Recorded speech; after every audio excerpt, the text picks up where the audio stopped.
Ada orang seperti Anda datang kepada Nabi dan bertanya, "Ya Rasulullah, ada orang mencaciku, apakah boleh aku balas dengan cacian?"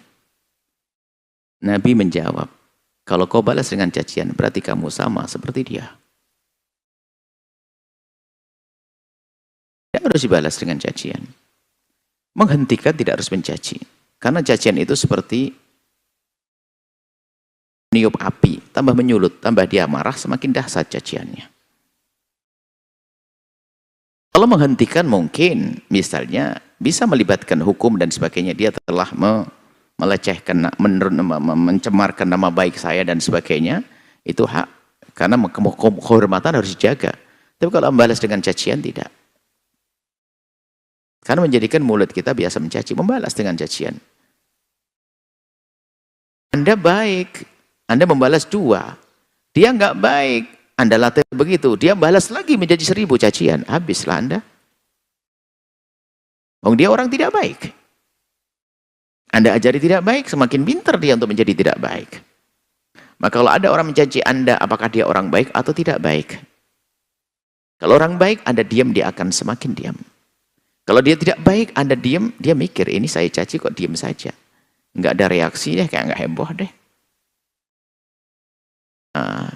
Seperti itu. Jadi tidak perlu Anda membalasnya cacian, tidak akan indah. Anda mencaci apa?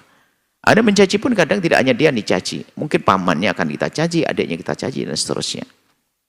Tidak perlu kita membalas cacian dengan cacian. Bahkan perlu belajar setelah itu lebih tinggi lagi. Bagaimana kita dicaci. Kemudian kita mendoakan dengan doa kebaikan. Sebaik-baik kita tidak akan bisa melampaui kebaikan baginda Nabi. Dan sejelek-jelek cacian orang kepada kita, tidak seperti Nabi pernah dicaci. Engkau orang gila, wahai Muhammad. Gila. Misalkan penyair Majnun, Nabi dianggap gila. Ayo cacian apa lebih dari itu? Anda pernah dibilang gila? Dibilang pendusta, baginda Nabi. Nabi dibilang pendusta, dibilang orang gila, dibilang orang dongeng, pendongeng, asatirul awalin, segala macam. Wah, Nabi dicaci. Cacian kepada Nabi lebih dahsyat lagi. Apakah Anda merasa lebih bagus dari baginda Nabi? Dan itu cacian sama sekali nggak pantas untuk baginda Nabi. Nggak pantas.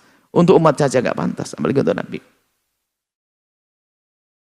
Maka jangan sampai kita itu terkecoh dengan cacian, lalu menjadi hati kita menjadi hati yang pendendam kepada orang. Mendendam tiba-tiba. Rusak hati kita. Setan berhasil menjadikan kita pembenci, pendengki.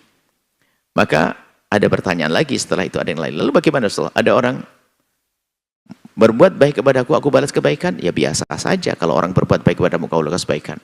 Lalu gimana orang hebat? Orang hebat adalah orang jahat kepadamu, kau balas dengan kebaikan. Itu baru istimewa. Dia mencaci, Anda tidak perlu mencaci. Anda kirim sesuatu. Kelihatan untuk membungkam mulutnya, justru mungkin lebih baik adalah indah, adalah kalimat yang baik, atau hadiah. Assalamualaikum. Apinya semakin redup dia. Tapi kalau Anda caci, akhirnya seperti kobar. Anda mohon maaf, ya Muhammad saya salah. Anda kirim hadiah, doa-doa setiap malam. Hati Anda sejuk, hatinya sejuk. Selesai. Tidak, jangan membalas. Membalas tidak membuahkan kebaikan. Tidak di Anda, tidak di dia. Mencaci bukan sebuah kebaikan. Seorang muslim adalah bukan kebiasaan mencaci. Kalau dicaci, tidak perlu kita membalas dengan cacian. Itu saja. Justru waspadalah, jangan-jangan caciannya itu adalah umpannya syaitan untuk menjadikan Anda pendendam atau menjadi Anda pencaci. Dia dijadikan umpan syaitan. Dia orang nggak benar. Oleh syaitan dibisiki, caci itu si orang baik ini. Tak tahu mencaci Anda. Anda membalas, kata syaitan, dapat nih. Masuk. Sudah kena kailnya. Sekarang mencaci. Dendam lagi di hatinya. Oke.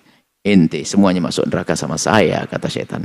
Begitu. Tapi ejek itu setan. Hei setan, kau bisikan orang untuk mencaciku, tapi aku tidak membalas. Aku doakan dengan doa kebaikan karena dia umat Nabi Muhammad. Ya Allah, orang yang telah mencaciku berikan segala kebaikan. Ampuni dia ya Allah. Mudahkan segala urusnya. Jaga anak-anak. Selesai.